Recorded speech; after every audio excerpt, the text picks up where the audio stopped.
Good morning. It's Breakfast Poetry Live. They put this little banner right across it. This is YouTube Thursday, so I'm using StreamYard. This little banner goes right across my mouth and says, "You are live." And I'm like, am I live? Can I move my mouth? There's a banner across it. So sorry if there was a stall. It's Thursday. It's YouTube Thursday. It's April 24th. We have less than a week left in National Poetry Month, so let's dig in and really enjoy ourselves. I'm drawing a pearl from the can for our String of Pearls poem. We assemble it line by line. Every day of the month, pre-written lines about food this year. The aroma of pumpkin bread makes me cry for mother. True. That was even before my mother, way well before my mother died. I remember moving away from home in my first marriage and being at I had to kill some time at a Hallmark store or something, and I smelled a pumpkin spice candle, and I just about lost it because she always made the pumpkin bread. So there's a little trifle from real life. All right, I have a blue pencil. I do. I can check off as we go so I don't get lost. From the universe deck, yesterday's prompt pulled the words furtive, pearl, and invoke. And so I will now read the poem from that prompt. Furtive, pearl, invoke, subtitled Ghost Breakfast. Your invitation to breakfast, Rilke's ghost, streams from my brow, a fragrant fall of rain. You taught me in your letters that I am not insane, but a poet. Furtive, I invoke and desire your presence with pancakes, coffee, and grapefruit for just a pearl of poetic vision. Pearls, lyric, pearls of intensity and wild-eyed romanticism. We too, solitary poets, not lonely, not lonely, only pearls of solitude. The end. And that was from yesterday's prompt. Furtive, pearl, and invoke.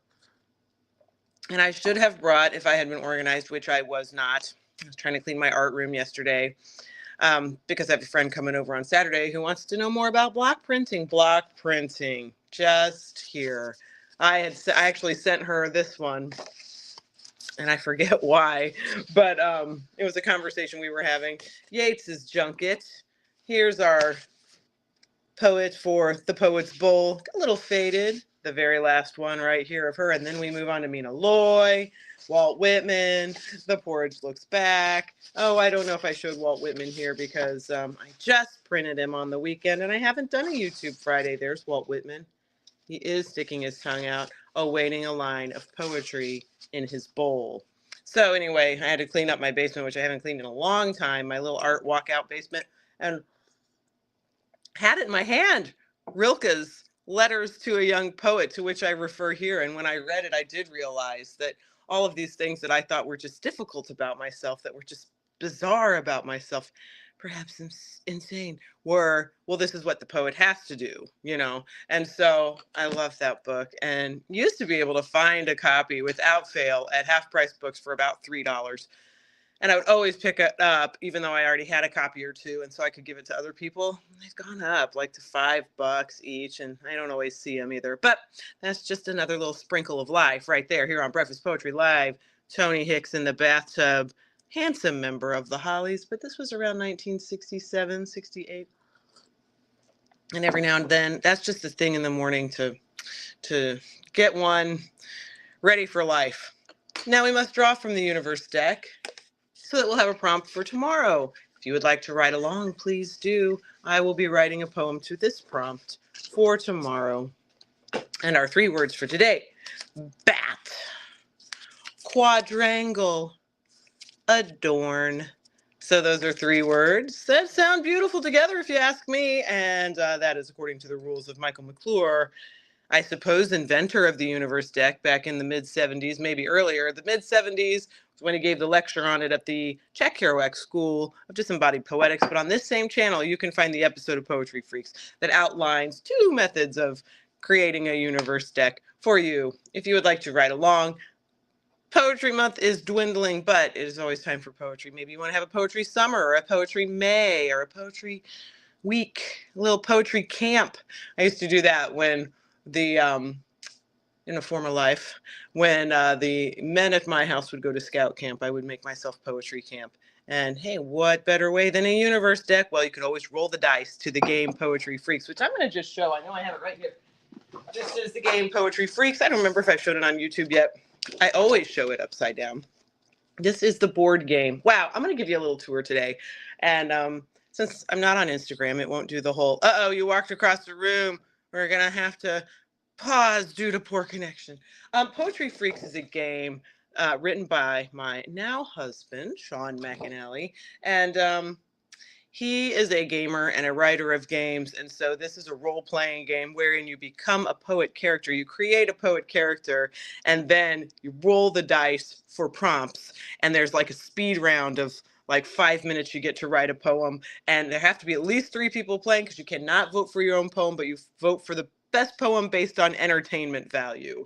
So it's not the judging of poetry, it's like I felt most entertained by vote.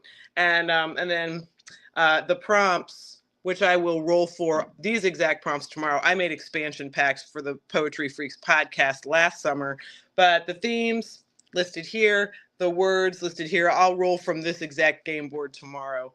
And that'll be on Instagram. And those were ones that he texted me because we were not yet married. And he was like, hey, can you come up with this many themes, 30 and 100 beautiful words? Because he knew I did a lot of lists of words for poetry prompts and other poetry months. And at the time I was not well and I had a fever and I was like, yes, I will. So I like to think they are extra poetic, intense, pearls of intensity, wild-eyed romanticism, as from today's poem, inspired by Rilke. And our prompt on the board side, I don't know if they ever like move across the board, but it's a lot of poet portraits that I created one year. I did as I wanted to do it for the 100-year project. I wanted to do 100 poet portraits. I think I got to 40, but that's not bad. And then my husband put them on the wall. So here we have a few. Whoa, whoa, whoa, in the dining room. So super duper happy fun time. And that is Poetry Freaks the game. If you've never heard of it, you can find it at Drive-Thru RPG under Nerd Glows On, or just Poetry Freaks the game. Super neato. Poem for Breakfast by Meryl Leffler is one I unearthed on the internet. I'm liking some breakfast themed poems lately. I missed one yesterday because I forget why. There was a reason. There was. I couldn't find it, and I didn't want to look. I didn't want to make it big. I'm going to find this poem. This is Breakfast by Meryl Leffler in memory of William Stafford. This morning I'll skip the bacon. Oh, I'm sorry. It is called Breakfast. Doy. I've ruined the flow. Breakfast by Meryl Leffler in memory of William Stafford. This morning I'll skip the bacon and eggs and have a poem over light. 2 or 3 if you don't mind. I feel my appetite coming on. And even a stack of flapjacks, which I love, with butter and boysenberry jam. Spreading their fingers of sweetness over the ragged edges won't do me now. When this hunger's on, only a poem will do, one that will surprise my need like a stranger knocking at the door, a small knock at first, I hardly hear it. To ask directions, it turns out to this house. He's looking for me. Who are you, I ask. Your brother, he says, the one you never knew you had, or the one who you've been trying to remember all your life, but somehow couldn't recall until now when he arrives. And there he is, before me, smiling, holding out his arms, and all this by chance. Do you believe it? So serve me up a poem, friend, but just go easy on the tropes. For instance, synodoche and such. A simile or two is fine, and metaphor's all right. A rhyming quatrain, maybe on the side, would be okay, but not too much. They sometimes give me gas. God, I love a breakfast such as this. It gives me a running start and keeps me going through to dark when I'm as hungry as a horse. But that's another poem. Let's eat. And that is from the Poet's Cookbook, Recipes from Germany, edited by Grace Cavallari and Sabina Pascarelli. Tiny writing. Forest Woods Media Productions, Incorporated, 2010. And this is from the website jamaradigan.com. So thank you for that. That was really fun. It was a cool poem. And we have now another Poet's Cookbook to look for. I haven't looked for it yet. The Poet's Cookbook. Maybe I will make a note. And I feel like also I looked up the word synodoche, and now I don't remember what it meant. Here we are. I was doing things ahead of time while running errands and such, and in waiting rooms and things. The Poet's Cookbook, Recipes from Germany. Ow, I just hurt that's what I get for doing that. I lay my arm down really hard on a colored pencil. Sorry, that's a long title to write down. I do not blame myself, but sometimes it's nice when a title tells you everything you need to know. Breakfast Breathless. I'm making sure I didn't repeat that. I did not. Okay, cool. Breakfast. Meryl Leffler, Jack Kerouac, Sketches. A book called Sketches. In the beginning, because it's like, hey, wow, is it a poetry book? He puts right here in like probably his handwriting. Book of Sketches, Jack Kerouac proving that sketches ain't verse, but only what is. So he insists it's not verse, but that doesn't mean it's not poetry, as we have learned the distinction in our time. I'm just going to read, but it is written in sort of like poetic lines. And he said, and then I did the same thing without realizing it. And then we lined up years ago. I realized he said that he chose his page breaks based on the notebook he was using. He would use a small notebook, and so line breaks, not page breaks. His line breaks were dictated by his notebook, and mine is the same way. I feel like that's where I have to break the line because that's how I wrote it. So that's why we have these little narrow columns of words, and me without my glasses, but here we go. He has mail, and that afternoon at his mother's house in Henderson, 50 miles away, while on a business trip for the telco, he went through his grandmother's trunk and found old letters and a pair of old diamond-studded cufflinks. He stands in the middle of the kitchen reading the old letter written by a lost girl to his Uncle Ed, also now lost, the sadness of long-lost enthusiasms on ruled paper in pencil. But now a storm is coming. It's going to storm, says Jack. So that's just a little bit right there of, I love just the wording about written to a lost girl, his Uncle Ed, also now lost. The sadness of long lost enthusiasms on ruled paper in pencil. Long lost enthusiasms. Man, the fleeting nature of life. I don't want to think about it. And yet I do. I was just listening to a podcast, and the episode title was Death Culture. Cannot remember the name of the podcast. Creep Me Out or something like that. All right, Graveyard Breakfast from A Howling Breakfast of Moon Soda is the larger work. This is one of the 4 chapbooks in that larger work. Maple Syrup Collides with Ham. Tribute that title, of course, to Dale Cooper of Twin Peaks. I will read to you. This is one I wrote, one I handmade, a bunch of them 3 years ago, and found an extra. Graveyard Breakfast. Plan your epitaph day, April 6th. Well, I missed that this year. But here we go. I don't know yet. I'll tell you later. But I imagine a lofty lemon-filled gas station donut and a styrofoam coffee cup bearing sturdy red Quick Trip logo, solid and unchanged logo since many of these buried here walked their days and sweetened their coffee in houses near. This is their silent city now, this pinpoint on the timeline.